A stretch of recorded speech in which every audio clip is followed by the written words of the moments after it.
Seja muito bem-vindo a mais um episódio do Pode Construir, o podcast que facilita e descomplica a sua vida na engenharia e construção, trazendo sempre inovação, novidades e assuntos que estão em alta ou que precisam ser abordados. E hoje a gente está recebendo um convidado especialíssimo, especialista em engenharia condominial. Especialista em condomínios. Exatamente, especialista no edifício, que é difícil de verdade. Mas para ele é fácil, né? Para ele é fácil. Então estamos hoje com o Gilson da Inspere Consultoria Predial para a gente conversar um pouquinho em torno desse tema que é tão importante e tão necessário. Seja muito bem-vindo, Gilson. Bom dia, pessoal. Boa tarde, pessoal. Eu quero já agradecer aí o Regel aqui pelo convite e que a gente possa aqui contribuir para o mercado, um conhecimento pouco que a gente tem. Esse que diz que eu conheço demais é gratidão dele mesmo. Tá? A gente conhece um pouco, a gente tenta estudar, tenta se aperfeiçoar, porque o mercado, como ele me falou, é de edifício e é bem difícil mesmo. Com certeza. Gil, seja bem-vindo ao nosso podcast. Obrigado. E para a gente começar, eu gostaria que você se apresentasse, falasse da sua formação, onde você estudou, como você chegou a essa profissão que você tem hoje. Explica um pouco só para o pessoal lhe conhecer melhor. Eu sou engenheiro civil formado na Universidade Católica de Pernambuco, em 1992. Eu nasci em 90. De lá para cá a gente vem fazendo uma caminhada de especialização, se aperfeiçoando, conhecendo melhor o mercado. Eu tenho 2 pós-graduações, tenho perícias em edificações e engenharia civil, pela Universidade de São Paulo. Tenho especialização em inspeção, manutenção e recuperação de estrutura pela UPE, aqui em Pernambuco, e alguns cursos que a gente tem feito para agregar conhecimento, para melhor servir uma sociedade com tantos problemas nas edificações e nos condomínios principalmente. Muito bom. Hoje a gente tem uma empresa onde presta serviço nessa área e a gente tenta da melhor maneira possível, dentro daquilo que a gente conhece, fornecer, orientar esses condomínios aos procedimentos e aplicação conforme as normas e os procedimentos da literatura técnica para melhor dar uma vida útil a esses edifícios. Muito bom. Show de bola. E me explica aí, quanto tempo de atuação nessa área você tem? Eu comecei já logo depois que me formei, graças a Deus, só passei 2 meses desempregado e fui participar de uma empresa, de um grupo nacional, onde fazia vistoria no sistema financeiro de habitação, já como vistoriador, ainda muito jovem, sem muito conhecimento. Claro, a gente sai da universidade com a parte teórica, e eu fui jogado, costumo dizer com alguns colegas, fui jogado na lama para que a gente pudesse sair da lama e sobreviver. Então, eu passei nessa empresa 1 ano e 2 meses fazendo vistorias em imóveis no sistema financeiro de habitação, em todo o estado do Nordeste, exceto Maranhão e Piauí. E de lá, nessa história, eu terminei me apaixonando por patologia. E naquele mesmo mercado a gente veio se debruçando com vários problemas, tanto dos vícios construtivos, como da manutenção predial tão deficiente no nosso país. E passei a tentar buscar maiores conhecimentos. Depois, saindo dessa área, fui para a construção civil, onde, por questões administrativas mesmo, não me esbarrei em alguns empecilhos e terminei voltando para essa área. Recebi um convite de uma empresa na parte de seguradora para atuar como inspetor, como vistoriador, e passei lá 10 anos. E durante esses 10 anos a gente pôde também, junto com aquilo que a gente conhecia, apresentar um trabalho onde me encantei muito mais por ele. E depois esse contrato com essa empresa acabou e eu fundei a Inspere Predial, com um objetivo de tentar consolidar assim, aquilo que eu tanto queria, que era apresentar um bom trabalho para a sociedade dessa área de engenharia diagnóstica. Show de bola. Então a Inspere já tem uns 20 anos quase. A Inspere fundada tem 10 anos de forma formal, mas eu atuei uns 8 anos de forma pessoa física, vamos dizer assim, atuando para condomínios, consultor de algumas empresas. Mas a Inspere tem hoje 10 anos formalmente montada. Bacana, 18 anos dentro de condomínio, eita, que já deve ter visto muita coisa. Muita coisa. E a gente ainda faz eu particularmente como pessoa física, faço a parte de perícia judicial, onde me alvorei nesse processo de me candidatar a auxiliar da Justiça, e a gente participa de alguns processos, tanto da Justiça Estadual como da Justiça Federal também aqui em Pernambuco. Coisa boa, ou seja, um engenheiro com uma extensa bagagem, extensa autoridade no assunto, que vai contribuir bastante aí para que quem nos assiste consiga ver a importância desse tema. Isso. E a necessidade de ter também um acompanhamento técnico, né? Acho que isso é o principal. Claro. Qual o principal problema que você encontra em condomínio hoje? Porque a gente sabe que condomínio tem muito problema, né? Não só de estrutura, de convivência, o vizinho faz um barulho, o outro diz que não pode, o outro pode não sei o que lá, o outro quer lavar o carro, não pode porque gasta água. Qual o principal problema que você na sua profissão encontra no condomínio hoje? Acho que um dos maiores problemas exatamente é a composição do próprio condomínio como forma administrativa. Hoje a gente tem no mercado segundo aqui o tema que a gente vai falar sobre engenharia condominial, é um braço da engenharia diagnóstica. Hoje a gente não trabalha nessa área, a gente segue uma rotina de ações visando a qualidade desses prédios. Mas, infelizmente, isso é questão cultural no Brasil, a gente não segue uma manutenção devida. Então, o maior problema hoje das edificações, atendendo a sua pergunta, é exatamente a deficiência desse plano de manutenção predial. Muitas vezes por omissão, muitas vezes por ausência de conhecimento do gestor.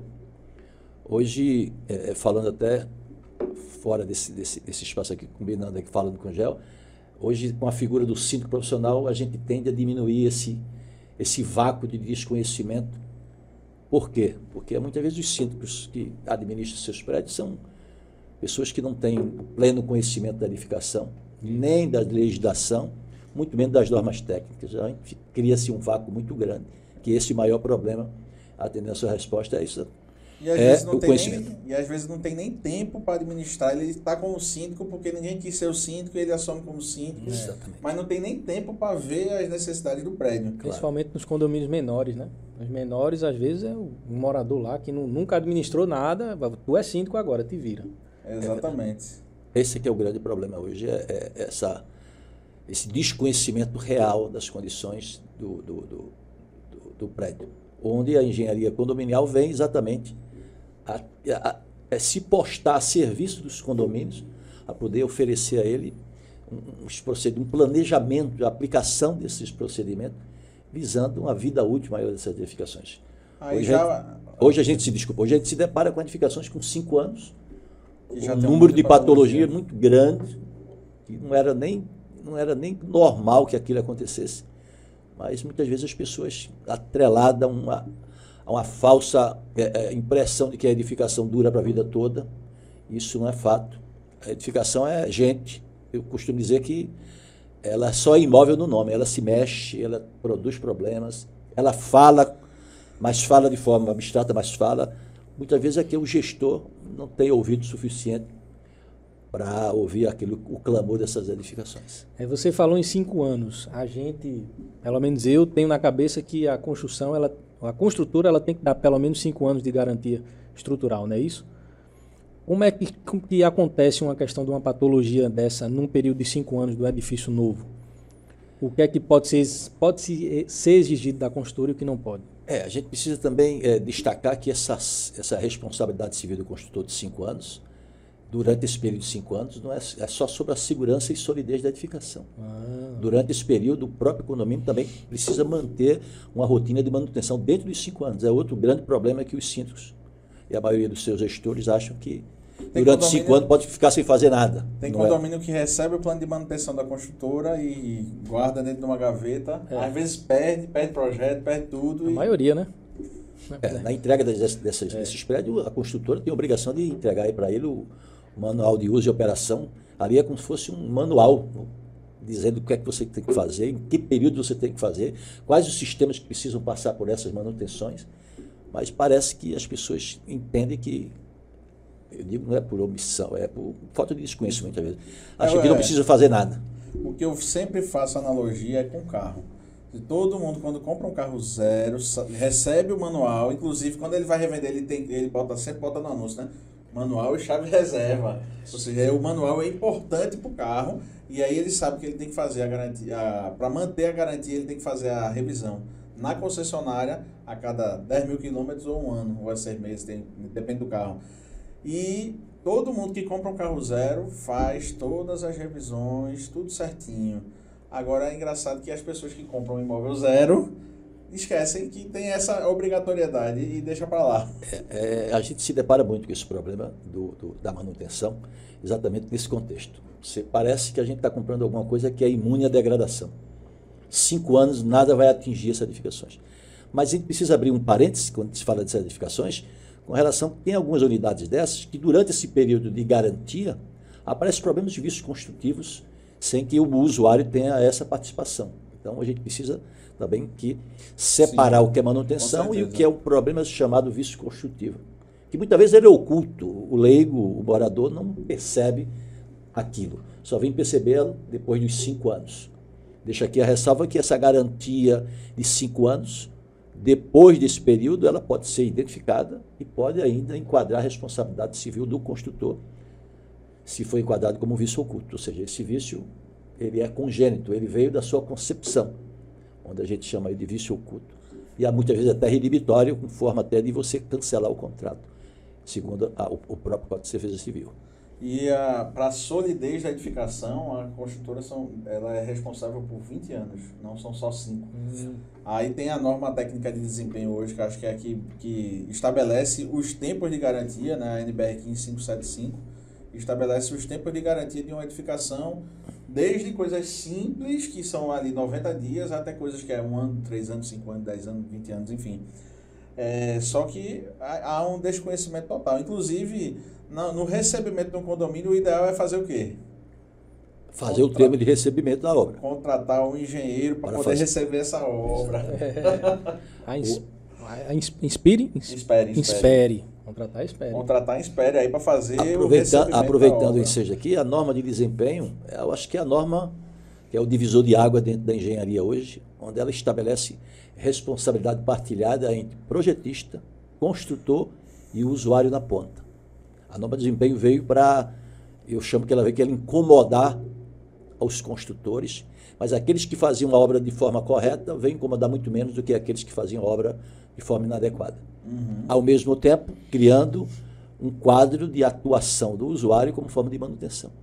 E agora há pouco, em 2022, em complemento à norma de desempenho, a gente veio agora com a norma de garantia, que é a 17170, que veio melhorar, vamos dizer assim, esse quadro de garantia da responsabilidade dos construtores com a participação do usuário. A gente precisa aqui entender que quando a gente fala a responsabilidade do construtor, a gente precisa envolver nesse cenário a participação do usuário, porque a manutenção é do usuário. Ninguém entrega uma edificação para a construtora poder fazer a manutenção dela. A construtora é o mero ator da construção. O usuário é aquele que vai manter aquela construção com a sua qualidade predial, dada a sua vida útil. Como tu falou em plano de manutenção, imagine que um condomínio ele ou perdeu o plano de manutenção original, ou então já passou lá 5, 10 anos, é um prédio mais antigo, e eles não têm plano de manutenção. Qualquer engenheiro é habilitado para fazer esse plano de manutenção para o condomínio? A gente tem esse grande vácuo aí. Todos os engenheiros estão habilitados. Teoricamente. Mas nem todos estão capacitados para exercer esse tipo de função. Eu sou engenheiro civil, eu não estou aqui capacitado para fazer uma ponte hoje. Precisaria fazer um cálculo estrutural. Você é um especialista em construção, eu não posso ser que eu não fizesse o mesmo tipo de construção que você. Cada um tem que atuar no seu campo, vamos dizer assim.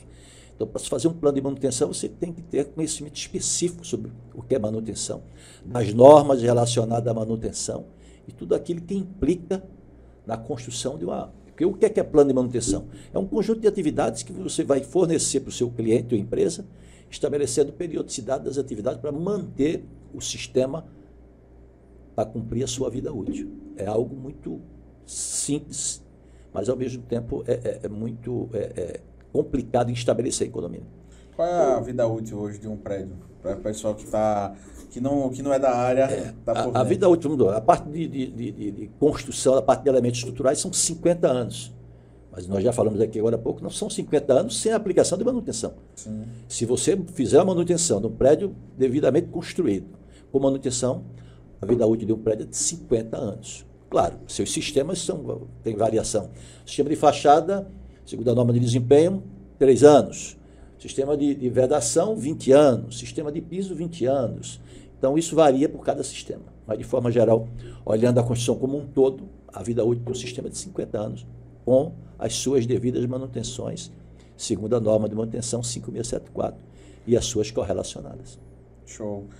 E aí, falando um caso bem específico aqui de Pernambuco, de Recife, na verdade, que talvez quem é de fora não conheça, mas aí vale pesquisar o caso do Holiday.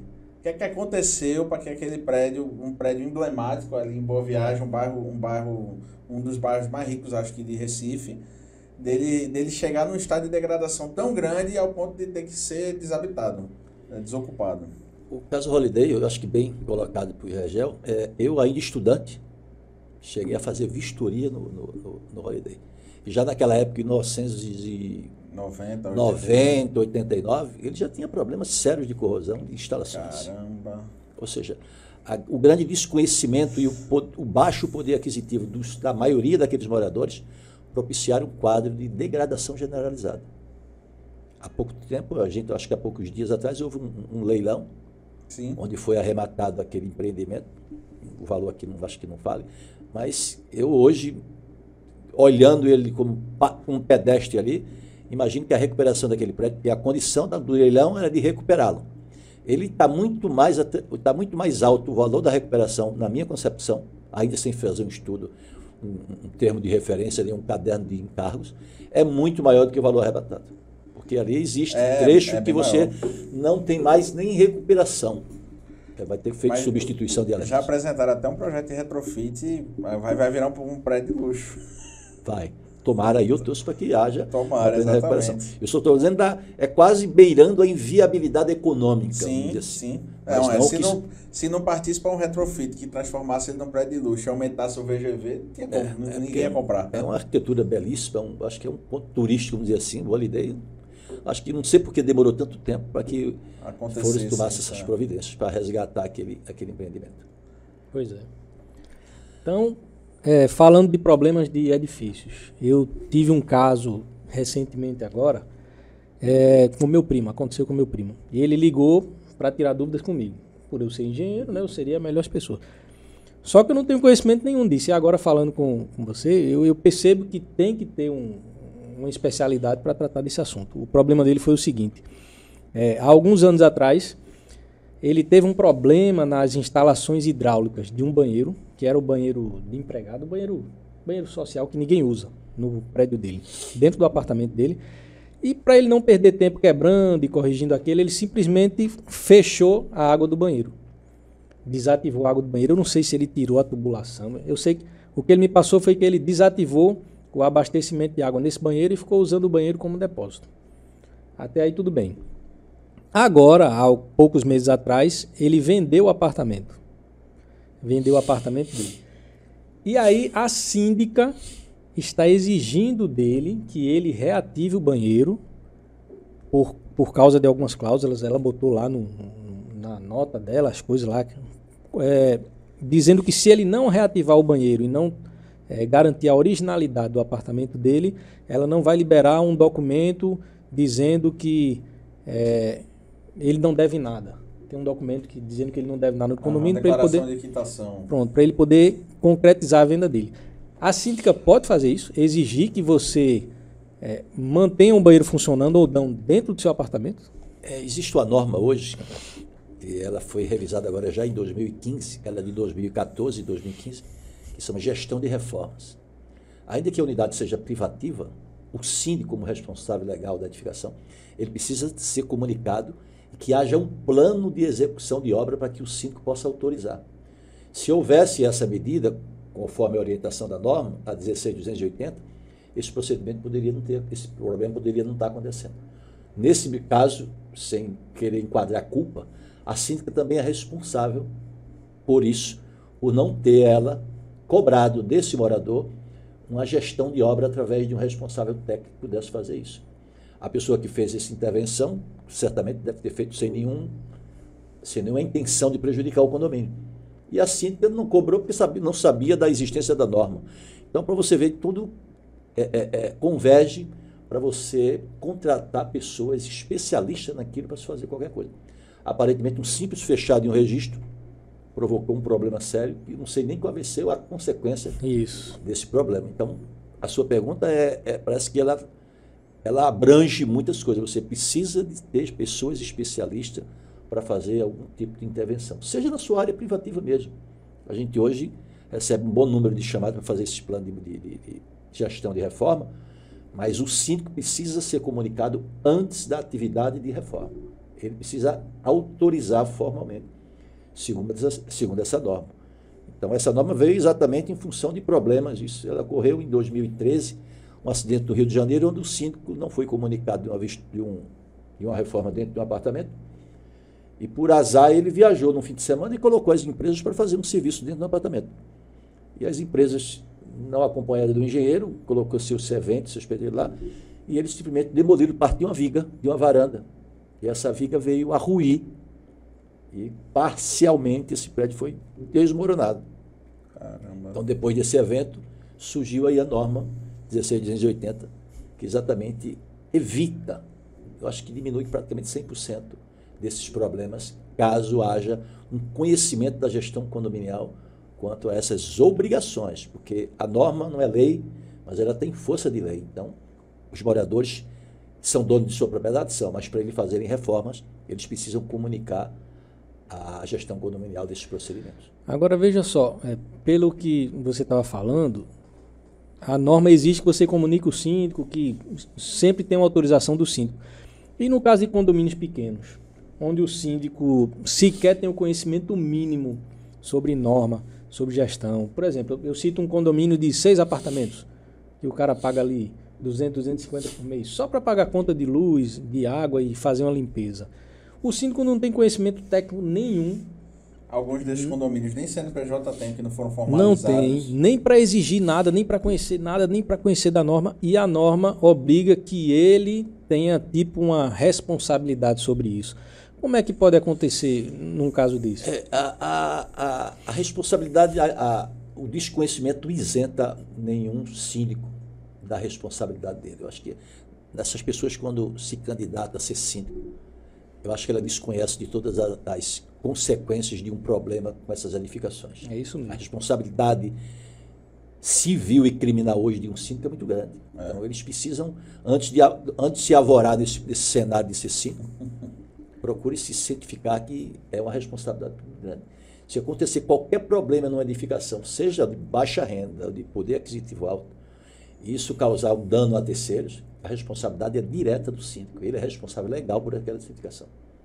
Infelizmente, alguns, no seu caso, que você narrou, um condomínio sem conhecimento, o síndico que não sabe de nada, vocês moradores, infelizmente, a medida é para todo mundo. Não existe uma separação da responsabilidade de um síndico por baixa renda ou de classe alta.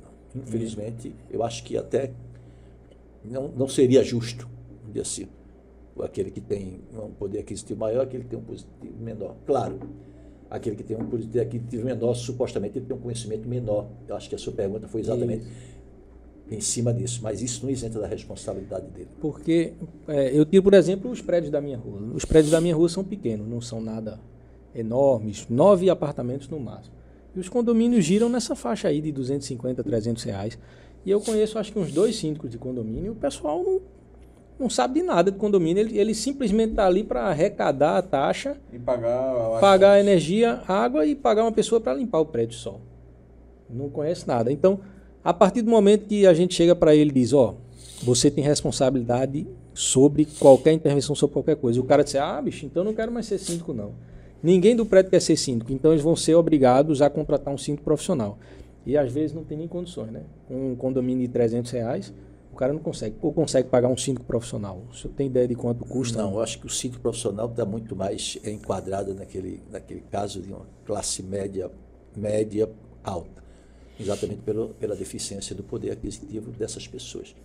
O grande problema é que nessas construções de baixa renda, eu acho que existe um certo distanciamento de uma campanha educativa, ação do poder público, para que pudesse, de forma mais clara,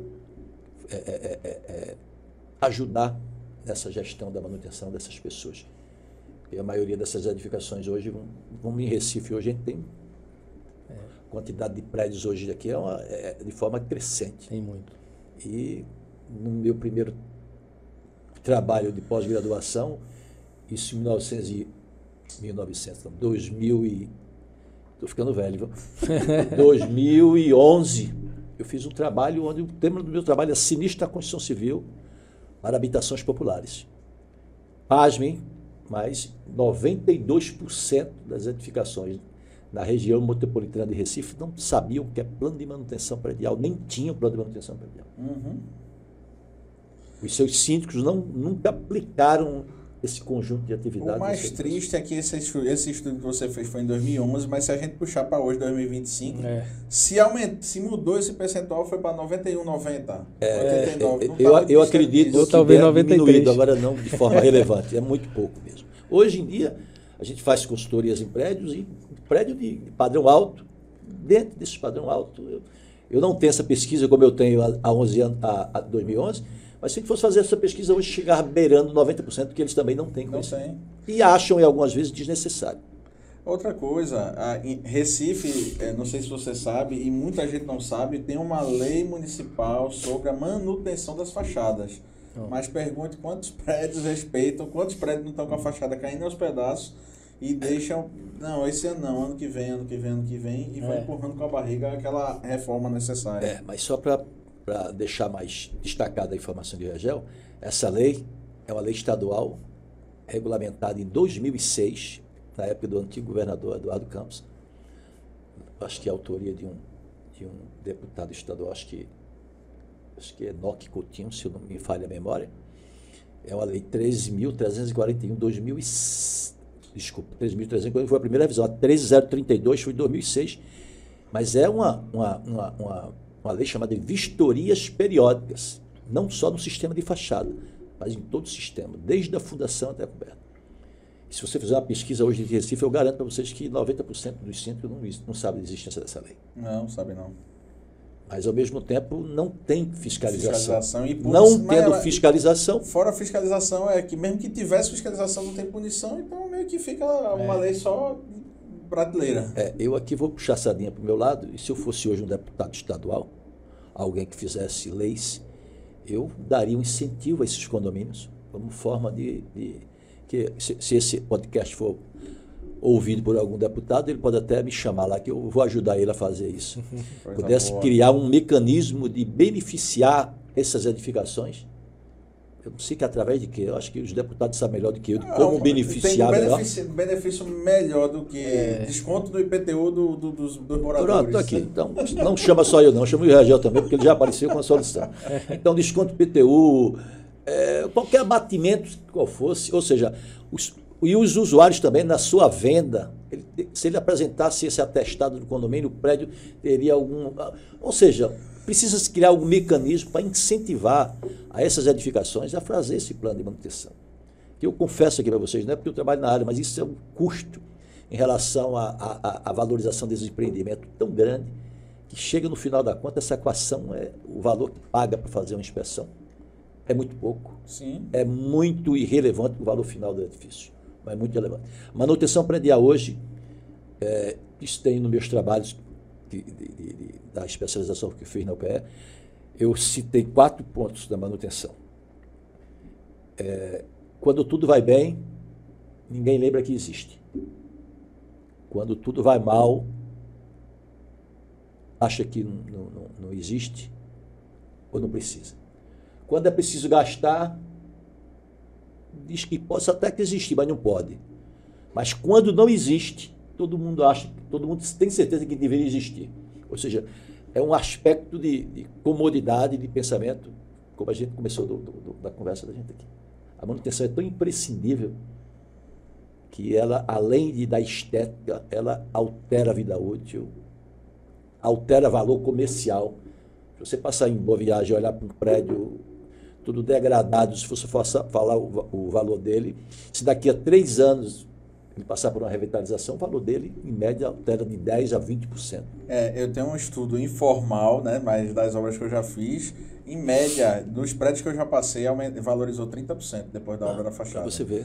Depois de você fazer um retrofit da fachada, modernizar essa fachada, a valorização, ou seja, às vezes o morador investiu ali R$5.000, mas o apartamento dele valia 300, agora vale 400. Ele ganhou 100 mil na valorização. E tem gente que acha assim, mas eu não quero vender meu apartamento. Mas, de toda forma, é um bem. Você pode até não querer vender, mas, de repente, você precisa do dinheiro, você tem como fazer uma hipoteca, né? Refinanciar ele, e você vai ter um valor, um bem que vale mais. Claro, claro. Exatamente. E falando de intervenção dentro do prédio, a gente começou a falar nisso e ficou algumas dúvidas. Qualquer coisa que a gente vai fazer dentro do apartamento exige um responsável técnico e um RT?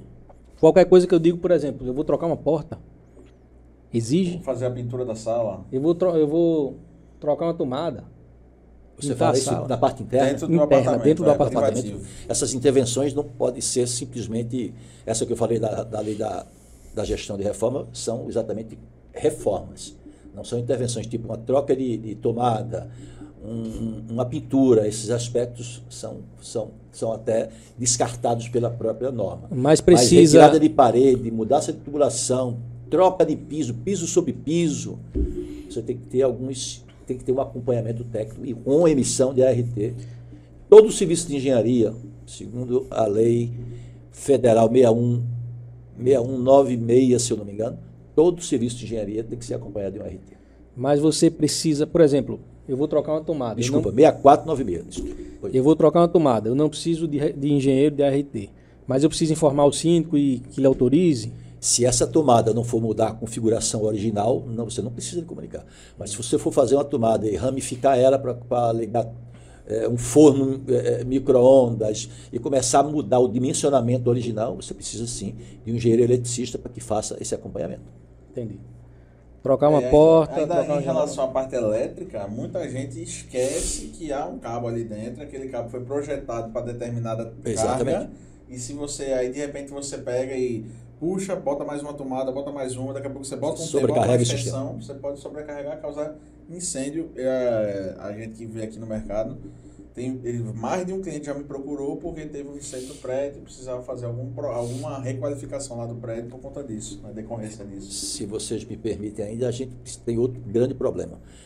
Passando dessa fase do conhecimento do condomínio, a gente tem um problema no mercado hoje de qualificação. A gente tem a mão de obra hoje, atualmente, é uma mão de obra, vamos dizer, desqualificadas. A gente não tem mão de obra suficiente para atender essa demanda. Eu acho que menosprezam muito o serviço de revitalização de fachadas, como um emblemático, vamos falar agora. A gente, desde a composição do histórico, tipo, no termo de referência para quem faz o laudo, que é outro problema também, que, sem querer aqui dizer que a minha empresa que faz melhor, não é esse o fato, mas a gente está numa moda muito grande de laudos e tem muita gente, seria bom que todos conhecessem minimamente as condições do prédio, as normas, os procedimentos, mas está existindo um mercado muito, vamos dizer assim, fragilizado por conhecimento técnico. A gente precisa ter muito cuidado nesse aspecto também. Então, muitas vezes o condomínio contrata uma empresa para fazer um laudo e o laudo não fornece aquele subsídio que o condomínio quer. E muitas vezes não é nem aquilo que ele está retratando o condomínio, não é nem a realidade construtiva do prédio. E, posteriormente, ele contrata aqui construtoras que não têm acervo técnico, nem idoneidade técnica para fazer aquilo. A gente muitas vezes se depara com isso no mercado, com algumas empresas que não têm um conhecimento da engenharia naquele sistema. Esse é um grande problema que a gente tem. Eu tenho visto hoje, a gente que faz fiscalização de obras, se depara muitas vezes com algumas empresas que não têm conhecimento mínimo nem das normas vigentes. E o preço dela foi mais baixo e o condomínio se deixou seduzir por isso. Se deixou seduzir pelo preço baixo. Eu também gosto do que é preço baixo, mas eu gosto melhor do que tem qualidade. Se a gente puder atrelar qualidade com preço baixo, é a melhor equação. Mas não é o que a gente tem visto. Mas é isso que eu ia falar, mas é muito difícil. Eu não vou falar marca, mas, por exemplo, todo mundo sabe qual é o melhor leite condensado e é indiscutível, é o melhor e é o mais caro. Leite, pó, a mesma coisa, tem um que é indiscutivelmente melhor, todo mundo gosta, mas é mais caro. Refrigerante, então, cola. Exato, pronto, isso aí. Esse aí até hoje nunca vi ninguém que conseguisse copiar. Qual é? O refrigerante, aquele pretinho. Sim. Aí ninguém consegue copiar e é o mais caro. Então, assim, muitas vezes a qualidade ela está atrelada a um custo maior. Porque você vai ter que usar insumos melhores ou você vai ter que ter uma mão de obra mais qualificada. Essa mão de obra mais qualificada vai ser mais cara.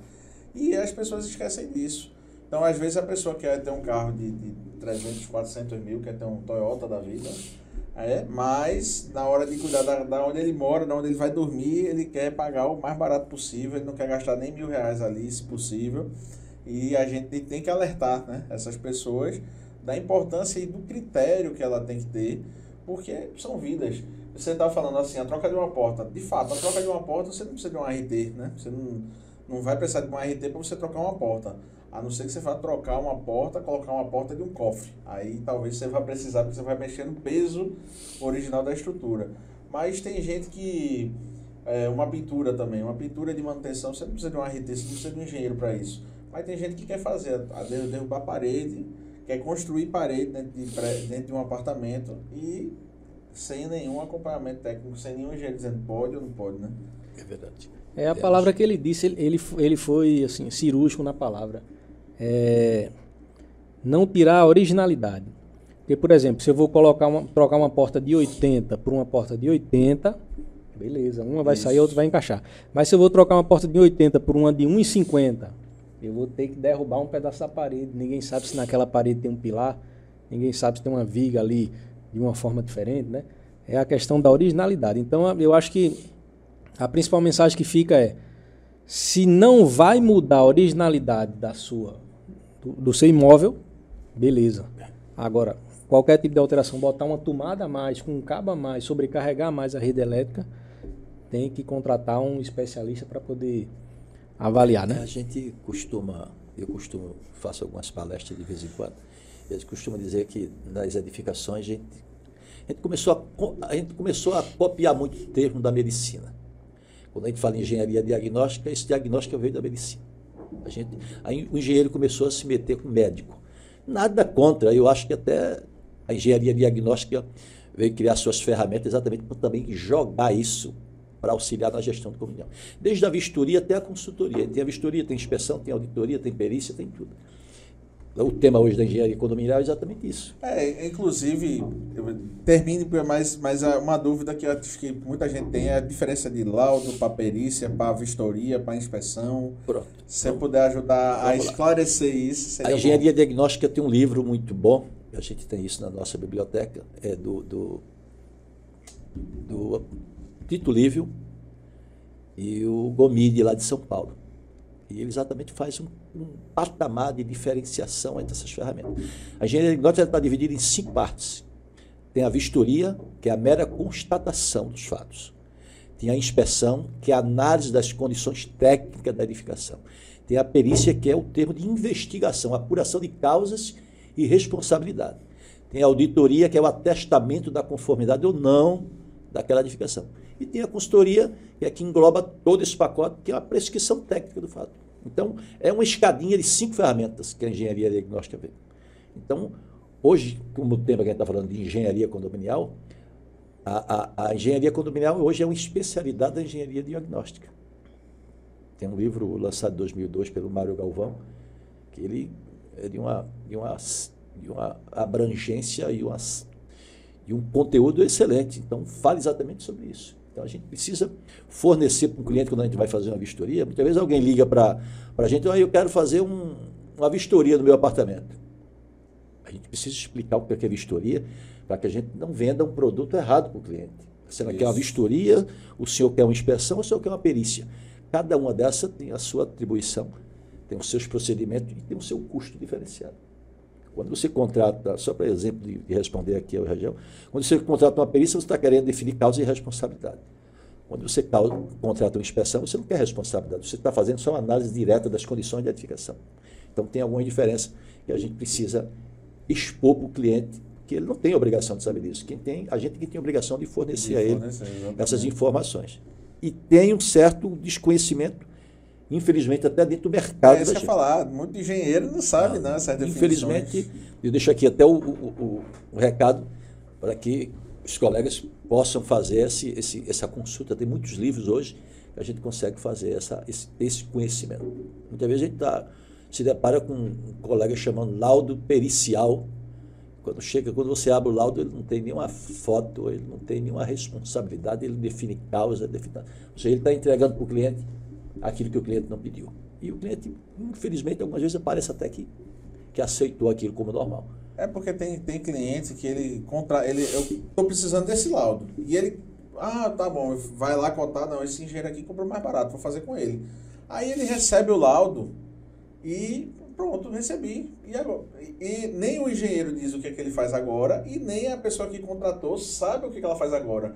Não, eu tenho um laudo, mas ela nem leu, nem abriu, nem viu o que é que está escrito ali. Eu já vi muito acontecer isso. Para evitar isso, em 2020, eu sou de uma geração que não tinha norma. Eu me formei em 1992, eu só lembro da norma de concreto. E hoje, depois de 32 anos de formado, eu faço uma relação aqui de umas 30 normas. De desempenho, manutenção, uso e operação, garantia, tudo. Concreto, segurança. Os seus perguntam que tem umas 20. Então, na minha época, não tinha isso. Então, a gente se deparou num momento hoje muito bom para a engenharia, na medida que você queira invadir esse campo e se conscientizar que toda edificação precisa de ter critérios de manutenção. Já de execução, claro, está intrínseca do projeto, mas da manutenção principalmente. Tem muito desconhecimento na área em função desses fatos. Um plano prático hoje para um síndico que ele não sabe nem o que é que o condomínio dele precisa. Qual que seria um plano prático para ele? O que ele precisa fazer? O plano de manutenção predial. Contrata um engenheiro capacitado e habilitado e pede para ele fazer um plano de manutenção predial. Aí ele diz, não, mas aquilo aí, quanto vai custar? É a pergunta, a primeira pergunta que surge é quanto vai custar. Não pergunta nem se você é engenheiro.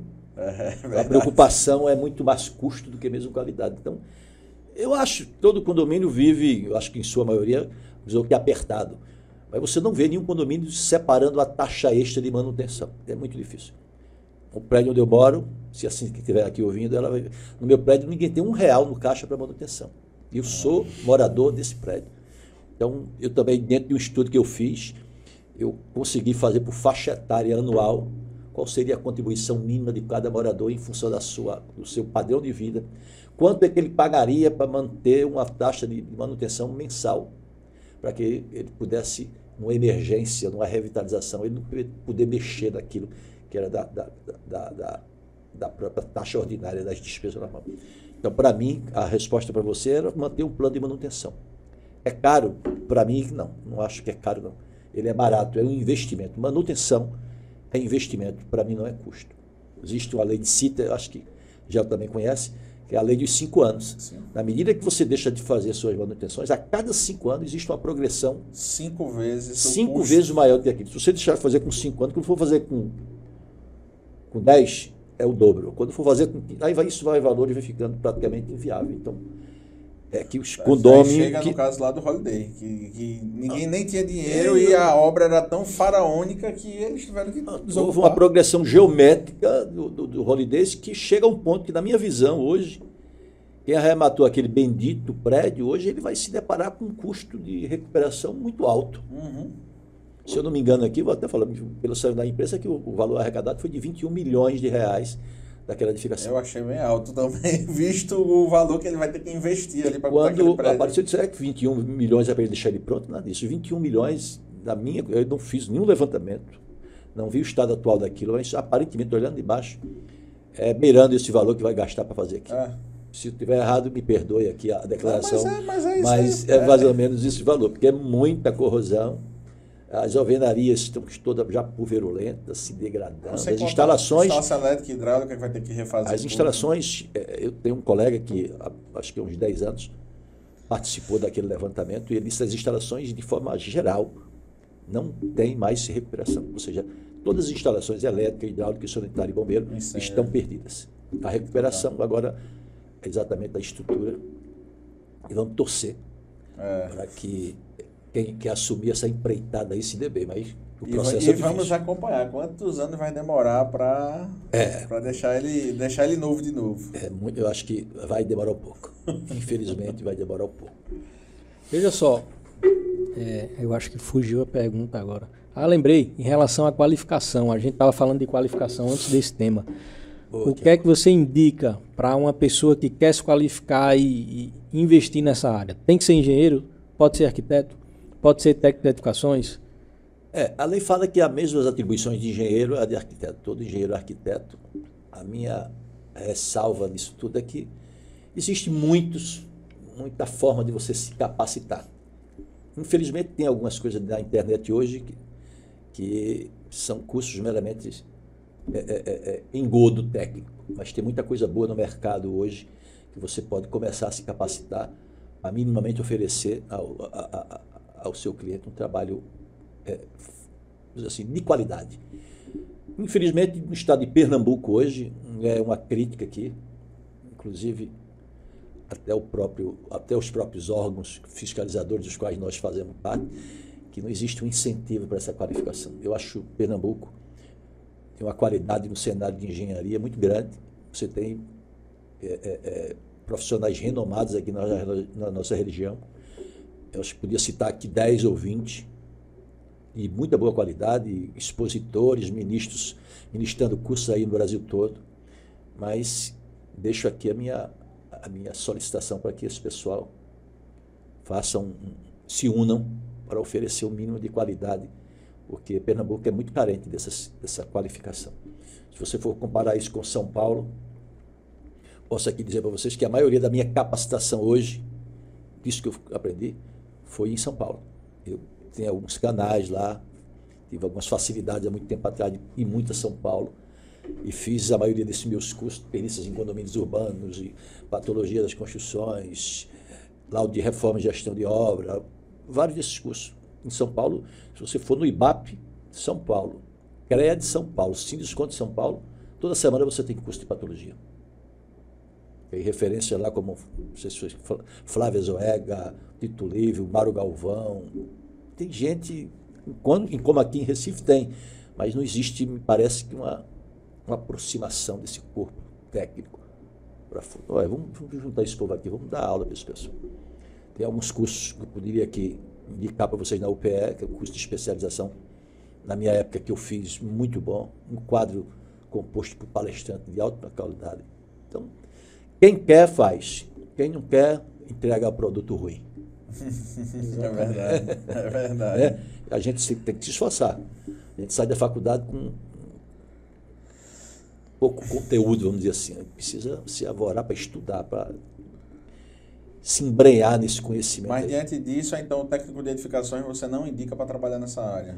Não, porque, querendo ou não, com muito respeito ao técnico de edificações, a gente está vendo hoje engenheiros que não têm nem essa competência toda. E se você é um técnico de edificações, falta para ele alguns elementos que a gente, como engenheiro, tem, que eles não têm.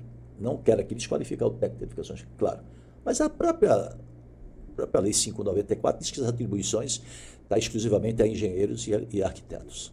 Ou seja, se um técnico quiser ir para essa área, se especializar nisso, ele vai ter que fazer engenharia e começar a galgar esses degraus. Que deixa aqui até vá fazer engenharia, mas sabendo que você precisa fazer hoje uma engenharia aplicada.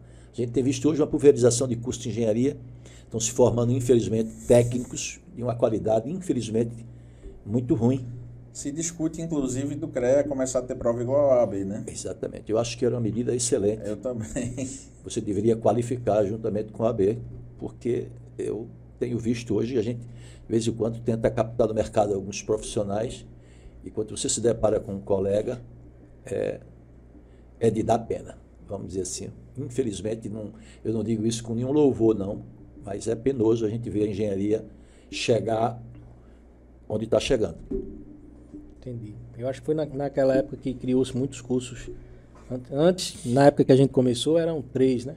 Aqui só tinha o PE Católico e Federal. O PE Católico e Federal. Hoje, todas as universidades têm. Principalmente surgiram as universidades particulares e elas criaram engenharia e aí começou a popularizar. Hoje tem engenharia até EAD. EAD também. EAD. E isso não está restrito só à engenharia. Eu acho que vamos chamar essa pulverização de cursos com a saída de profissionais não tão qualificados, não é só engenharia, parte da medicina, direito, administração, está. Na medida que isso foi tomando uma proporção de lançar cursos e curso EAD e tudo, não se formam. Eu acho que o grande problema, eu tenho um filho que está fazendo engenharia, eu digo, olha, você precisa se formar, você não queira se diplomar, você precisa se formar, você precisa estudar. Então, na minha época, eu vejo hoje meu filho, vai sair, não vai estudar não, pai, vou, mais tarde eu estudo. Eu digo, você é um QI muito grande, porque na minha época eu ficava em casa com a dor de cabeça que eu não podia sair de casa no outro dia, eu estudar de madrugada. Claro, cada um tem suas facilidades, mas eu vejo hoje, tirando no meu caso, dentro da minha casa, eu vejo meu filho hoje um menino inteligente, bom, mas de uma capacidade de não estudar tão grande que eu fico preocupado. Viu? Mas tem uns pontos fora da curva, porque o irmão dele entrou comigo na faculdade. Exceções, o nome já está dizendo, exceções. Entrou comigo na faculdade e fez a facete se formar em engenharia em 4 anos e meio. Aí a gente tinha. E ele trabalhava, porque ele se ele só estudasse já era muito, mas ele trabalhava e estudava. Aí às vezes a gente pagando alguma disciplina à noite, aí ele encostava na parede, aí fechava os olhos, daqui a pouco começava a cochilar, aí daqui a pouco o professor fazia uma pergunta, ele acordava e respondia, aí eu, não, peraí, pô, tu tá dormindo e tá prestando atenção na aula, como é que então, é isso? Eu vou apontar seta para mim mesmo. Se eu fosse um aluno, na minha época de estudante, que eu trabalhasse, eu não teria terminado meu curso. Caramba. É porque o momento aqui, eu passei eu me formei com 6 anos, eu tive uns problemas de família durante o meu período de estudante, mas eu me considero que eu fui um aluno aplicado. Eu tive colega de turma que era 9, 10, 8, e eu quando chegava com 7 eu beijava o chão. Hoje esse colega, eu encontrei ele há pouco tempo, ele não trabalha nem na área, assim, perdeu-se uma qualidade daquela. Por falta de oportunidade, algum desencontro da vida, alguma coisa. Mas eu dizendo para mim mesmo, as exceções, se eu tivesse que trabalhar, eu não teria terminado meu curso, porque eu precisaria de tempo. Eu sou aquele que preciso me concentrar. Se aprofundar. Né? Eu não sou. Meu filho, que eu estou falando, voltando aqui nele, é um menino excelente, muito inteligente, até mais inteligente do que eu. Mas ele está terminando o curso esse ano. Eu não vi meu filho dentro de um quarto, estudando até madrugada, acho que umas 2 vezes durante esse tempo. As gerações enquanto na minha época, meu pai, ainda vivo na época, eu de madrugada estudando, ele batia na porta, eu dizia, pois não, meu pai, ele disse, está fazendo o quê? Estou estudando. Isso é hora de estudar. Ficava preocupado, achando que poderia aquilo afetar a minha saúde. Nunca me afetou, pelo contrário.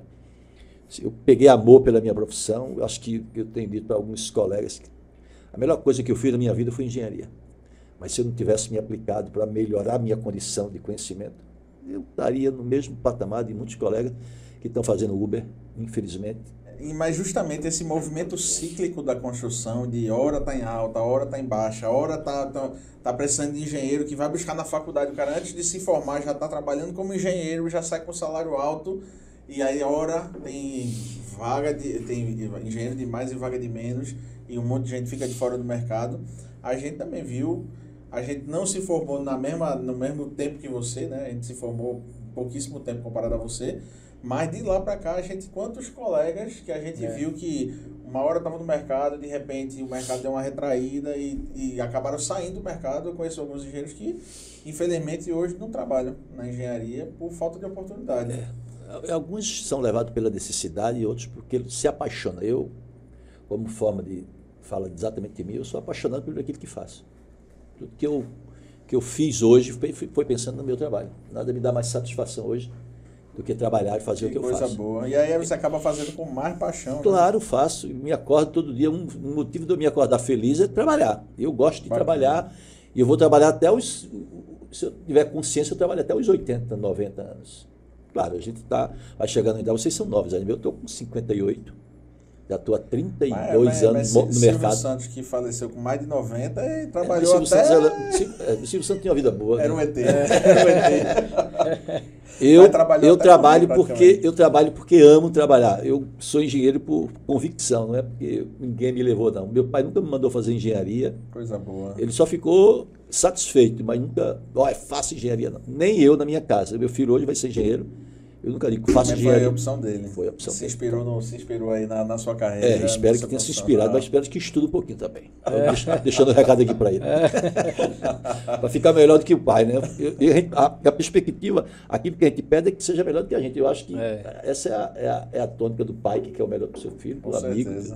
É isso aí. Uma dúvida que ficou no último tema que a gente conversou, quer dizer que um arquiteto, ele pode se especializar em avaliações, em perícias condominiais e exercer isso num condomínio? Eu tenho um colega que é arquiteto e ele tem mestrado em engenharia civil pela Universidade Católica de Pernambuco. Legal. Existem algumas vertentes de opinião que a gente que é engenheiro sabe que nem todas as cadeiras que tem dentro da grade do curso de engenharia está dentro do grade do curso da arquitetura. Mas isso não quer dizer que o colega que é arquiteto ele não possa estudar e viver bem com aquela diferença de currículo que tem a engenharia. Mas a lei hoje, um arquiteto pode ser perito judicial na área de engenharia. Porque a dúvida é o seguinte, se tiver um problema estrutural, não, mas um aí pilar, uma viga... Aí tem a responsabilidade e o objetivo o arquiteto não consegue. Mas o arquiteto com mestrado em engenharia civil, ele não tem a qualificação para isso, não? O mestrado não? Não necessário. Porque, veja, o mestrado hoje, além do conhecimento técnico agregado, ele é muito mais visto hoje no mercado para lecionar. Tem pessoas que têm especialização hoje que têm muito mais conhecimento que tem a pessoa no mestrado. Aí ao mesmo parece que eu vou fazer um paradoxo à minha frase. Eu acho que tem certos momentos, certos problemas na engenharia que um arquiteto não teria que se envolver diretamente. Ele precisaria de um colega para auxiliar. Como muitas vezes a gente, como engenheiro também, está entrando num certo cenário de dificuldade que a gente precisa de... Eu vou fazer uma inspeção predial, eu estou agora com a demanda de fazer uma inspeção predial num reservatório com 16 pavimentos, na torre. E existe uma dificuldade muito grande na variação de patologia dentro desse reservatório. Então eu estou já na perspectiva de chamar um colega da parte de estrutura para fazer isso comigo. Então, existem umas certas limitações dentro da nossa própria área. A gente não abarca todo o conhecimento. Então, precisa ser humilde o suficiente para entender que a gente é engenheiro, mas não é dono de todo o domínio da engenharia. A gente precisa entender e ser bem modesto quanto a essa fragilidade técnica que a gente também tem. Por isso que a gente precisa estar estudando todo o tempo, se aperfeiçoando para melhor assim entregar uma sociedade tão deficiente hoje nessa parte. Com certeza. Agora, assim, sendo um pouco mais específico em relação ao seu trabalho, à sua empresa, o que é que basicamente você realiza nos condomínios? O tipo de serviço que você mais presta? Veja, eu me proponho hoje, daquilo que a gente conseguiu agregar conhecimento, toda essa parte de engenharia diagnóstica que eu citei aqui, desde a vistoria até a consultoria, a gente presta serviço. A minha empresa, como já falado aqui, tem 10 anos, a gente já fez desde a vistoria cautelar de vizinhança, a recebimento de obras novas, que é uma demanda que os condomínios precisam entender. Quando você recebe uma obra nova, você tem que ter alguém com um olhar técnico para receber aquela, ao ponto de você receber uma obra cheia de defeito. A gente faz também a perícia, dentro da própria esfera eu faço a perícia judicial como pessoa física, mas faço a perícia. Mas a gente tem o carro-chefe, vamos dizer assim, que é a inspeção predial hoje, que está tão em moda, como eu falei aqui, de você poder atender a lei, que é essa legislação que o Regel falou, essa lei que está aí sem fiscalização, e desde até a consultoria, que é aquilo quando existe uma demanda que um cliente quer que você acompanhe um certo processo, quer que você faça uma avaliação geral da sua edificação, dizendo o que é que precisa. Então, eu posso dizer para você hoje que tem alguns colaboradores da gente, não trabalho só eu, mas dentro da engenharia diagnóstica, da vistoria até a consultoria, a gente presta serviço em toda essa área. E nesse trabalho de inspeção predial, que você disse que é praticamente o carro-chefe, né? Inspeção predial, o que é que compõe, qual o escopo desse serviço? A gente vem desde de uma análise geral, que é a própria definição da norma, cumprindo a norma de inspeção, que veio a surgir agora em 2020, pasmem, mas o Brasil só tem a sua primeira norma de inspeção predial em 2020. Antes disso, a gente seguia uma norma de referência de regulamentação do próprio IBAP São Paulo, que até hoje ela serve como referência. É uma norma que tem escopo. Até muita coisa que está na norma do IBAP está dentro da própria de inspeção predial hoje, que é a 16747. Então, existe a norma de inspeção predial, ela veio criar uma metodologia única para fazer inspeção predial. Quem é inspetor predial hoje e não segue a rotina de procedimento da 16747, ela está fugindo do critério. Então, a norma surgiu exatamente para isso, para estabelecer uma metodologia única de inspeção predial. Aí, o que é que ela oferece? Desde um diagnóstico de todas as suas patologias, cria para o condomínio um quadro de ordem de prioridade para trabalho de urgência, que a própria norma cita que você faça isso. Ou seja, você precisa fazer a fachada daqui a 3 anos, você precisa fazer a estrutura daqui a 5, cria isso. Você precisa estabelecer um grau de manutenção daquela edificação. Então, o condomínio, ele tem, a gente chama, eu pelo menos na minha empresa, eu chamo de check-up. É um check-up geral da edificação, desde a fundação. A gente abre até a fundação, porque a gente é uma região onde tem muito histórico de RA, a gente faz uma avaliação por amostragem desses prédios por RA e vai das instalações, cobertas, estrutura, e depois a gente fornece ao condomínio um encargo de serviço, que é o termo de referência que tanto fala no mercado, que é encargo de serviços, e uma planilha que é para a gente poder uniformizar aquelas atividades que o condomínio vai precisar de coletar no mercado empresas capacitadas que possam, de forma igualitária, informar para as outras construtoras quais são os serviços correspondentes àquelas patologias que nós encontramos no laudo, para que possa revitalizar, recuperar essa edificação, promovendo para ela melhor desempenho e funcionalidade e a vida útil. E aumentando a vida útil. Tem muito síndico que chega diretamente para a empresa que executa e diz assim, eu quero fazer a reforma da fachada. E aí qual é o grande problema disso? É que você vai chamar 3, 4, 5 empresas e cada uma vai orçar uma solução, talvez orce uma solução diferente. Aí você vai ter um preço de uma cobrou 50, uma cobrou 100, uma cobrou 500, uma cobrou 1 milhão. E o síndico diz assim, não, então eu vou fechar com a de 50 às vezes, vou fechar com a de 50 e não procura entender o porquê dessa disparidade tão grande de preço, né? E quando você unifica numa planilha, não, já estabelece exatamente qual passo a passo, quais são os serviços que você vai fazer, aí facilita, porque todas as empresas vão estar usando a mesma coisa e você consegue comparar os orçamentos de uma forma mais qualitativa. Né? No caso é isso que a inspeção predial faz? Isso. Ela define o que tem que ser feito, como tem que ser feito, a planilha, o plano de manutenção, é isso. E aí, com base nesse relatório, nesse produto, aí você vai fazer orçamento e contratar a empresa para poder fazer as intervenções, as obras. Às vezes você vai dividir em várias etapas, né? Agora eu vou fazer fachada, depois daqui a 1 ano fazer impermeabilização, daqui a 3 vai fazer coberta e assim por diante. Mas no nosso laudo, além de todas esse enquadramento das causas e essas recuperações, eu sou o defensor da manutenção predial. Eu sempre fui na empresa que eu era o coordenador técnico lá, eu sempre fui taxado como senhor da manutenção. Eu sempre achei que a manutenção não resolve tudo, mas se houver manutenção, ainda que não seja o objetivo dela, até os vícios construtivos que existam na obra, que toda obra tem vícios construtivos. Outra coisa também aqui que precisa se quebrar isso. A obra, se nasceu hoje, ela tem vícios. Uns menores, outros. Porque o vício é aquilo que altera o desempenho. Todas as edificações hoje, infelizmente, pode ser o melhor controle tecnológico ela tem essa deficiência. Então, o que a gente precisa entender hoje é que manutenção é algo que precisa ser rotineiro. Então, no meu laudo, respondendo a sua pergunta, além de todo esse enquadramento de planilha, eu foco que depois dessa revitalização, contrate um plano de manutenção predial.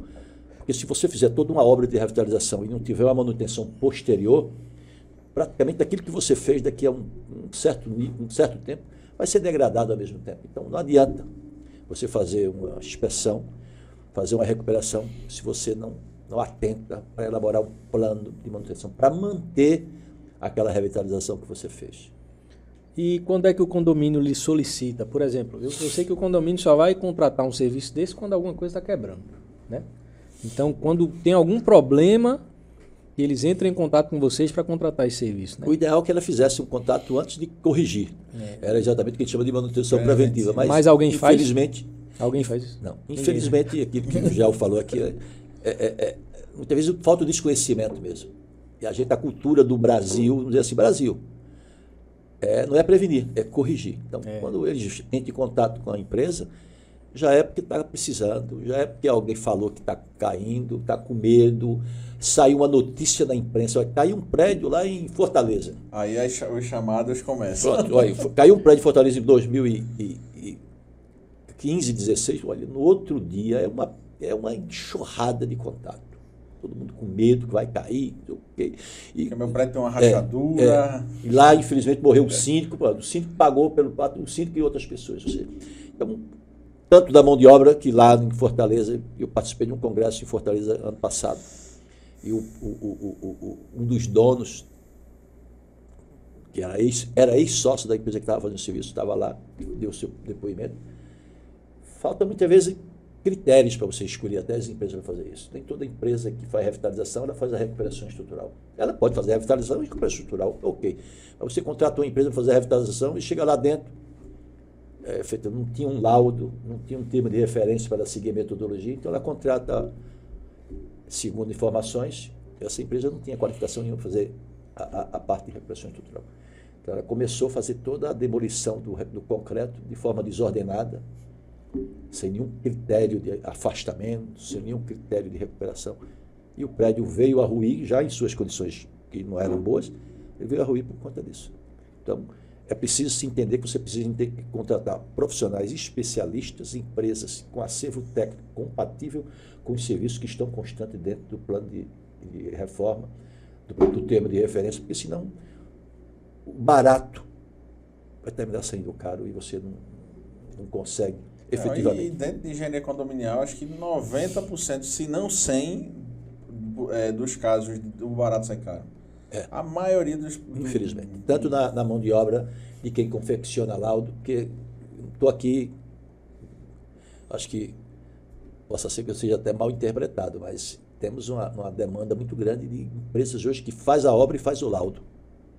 Não estou aqui dizendo que ela não tem a capacidade de fazer o laudo, mas eu acho que por uma questão de lisura técnica, de comportamento mais isolados da atividade, você deveria...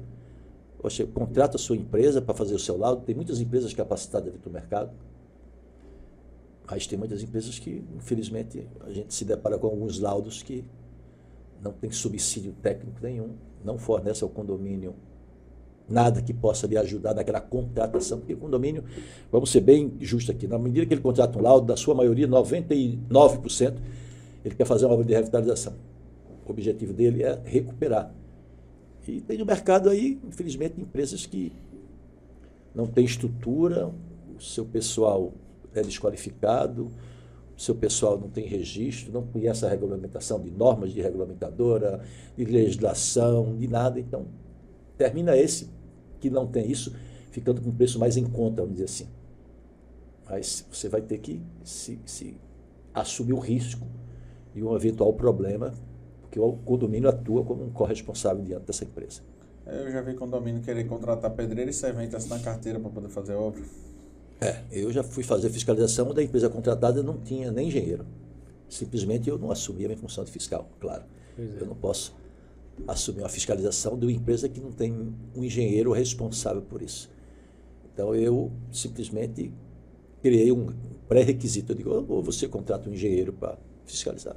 Não, mas a empresa disse que não pode contratar porque o orçamento dela não contempla. Então, infelizmente, eu vou declinar da minha atividade.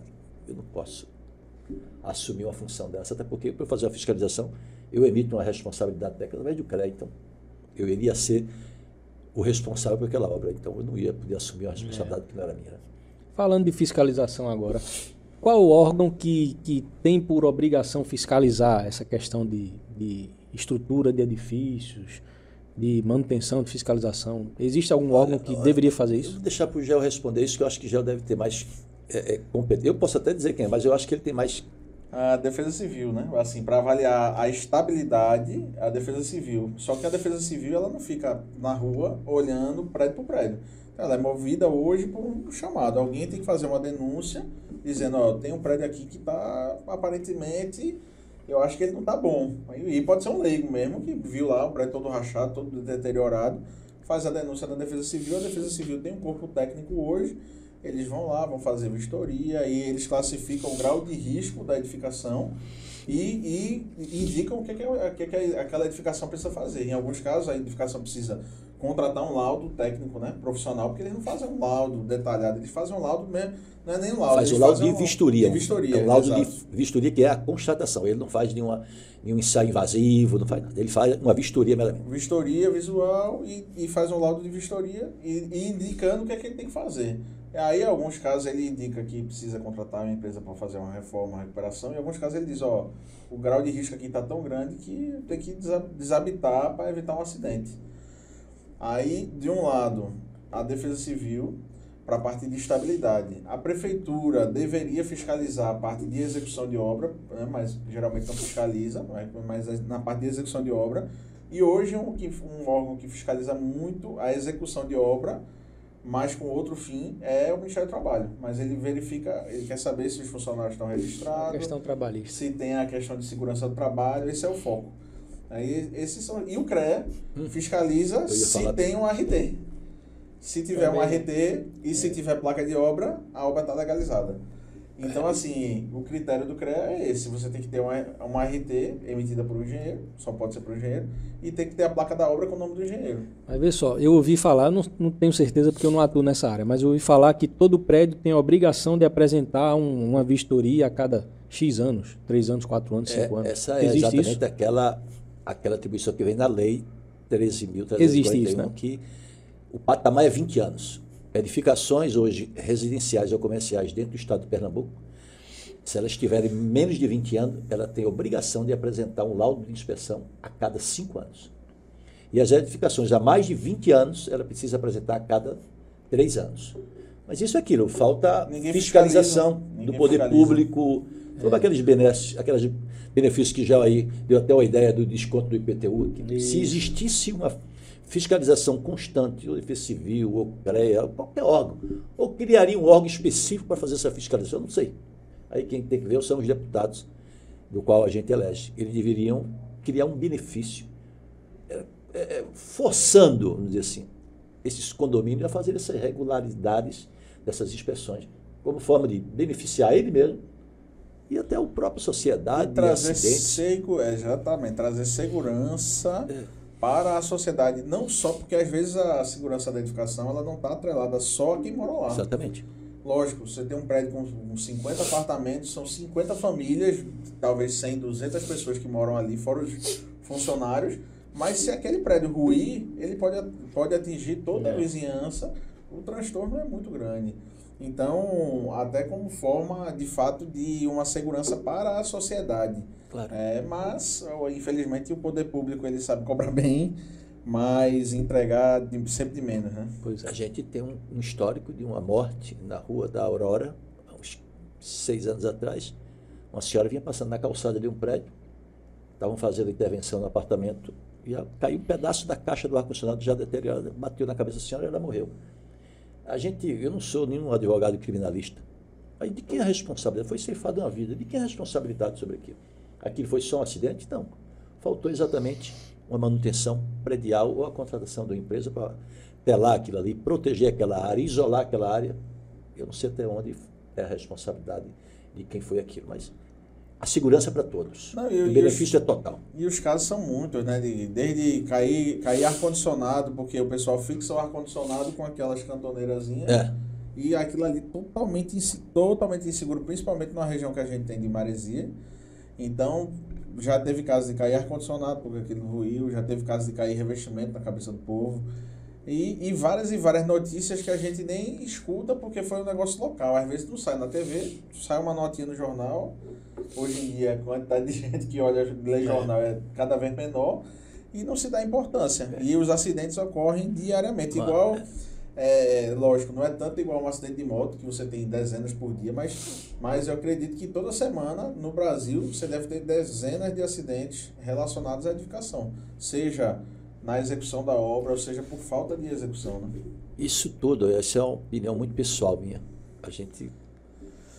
Eu acho que vocês dois, claro, também, estão cadastrados a um conselho. Sim. E o CREA tem o poder de fiscalização das atribuições dos profissionais. Essa é a função do CREA. Mas eu vejo Eu estou formado há 32 anos. Eu nunca recebi uma fiscalização do CREA.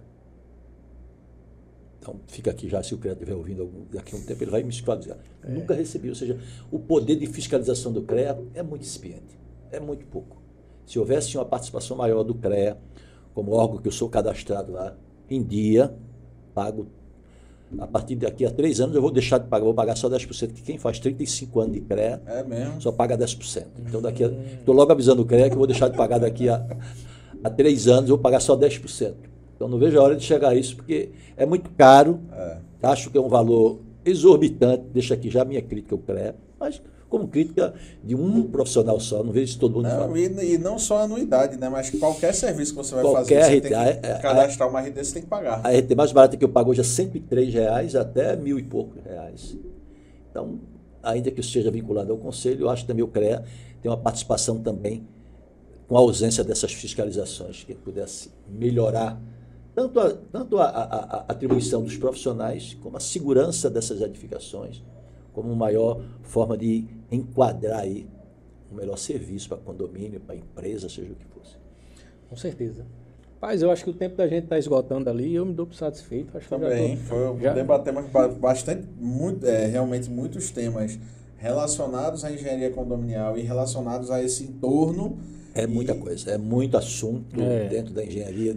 Essa aqui, da diagnóstica condominial, a gente podia passar o dia todo aqui. Exatamente. A gente teria assunto para falar. E eu falo pouco, vocês já viram que eu fico embalado aí. Já vamos preparar o próximo podcast para continuar. Exatamente. Já que tem tanta assunto. Fica à disposição. Deixa eu agradecer aqui a Gel pelo convite.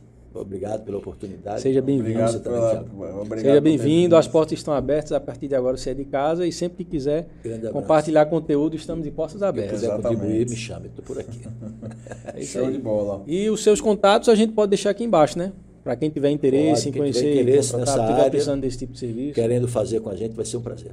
Tem muita gente no mercado, mas a gente também está aí à disposição da sociedade, querendo oferecer um serviço de qualidade. Show de bola. Finalizar naquela do meio ali. Beleza. Então, é isso aí. É isso aí, pessoal. Adorei o assunto. Muito obrigado por compartilhar seus conhecimentos. Quem quiser o contato da Inspire. Às vezes eu quero falar em inglês, Inspire. Às vezes eu quero falar Inspire, é Inspire. Quem quiser os contatos da Inspire, está aqui embaixo na descrição do vídeo. Não esqueça de curtir, compartilhar com quem está no condomínio e não sabe dessas coisas e precisa dessas informações, se inscrever e ativar o sino. Exatamente, esse é um assunto para você compartilhar com todo mundo que você conhece, porque a maioria das pessoas que moram em um prédio, moram no condomínio, precisam ter acesso a essa informação, uma informação aqui extremamente relevante, de qualidade, um profissional aqui gabaritado, mais de 30 anos de experiência, trazendo todo esse conteúdo aqui para vocês. Eu espero que vocês tenham gostado. Se tiverem alguma dúvida, deixe um comentário aqui para a gente, isso é muito importante. A gente quer contribuir mais ainda com vocês. Muito obrigado por ter ficado até aqui e até a próxima. E nos vemos no próximo episódio. Valeu!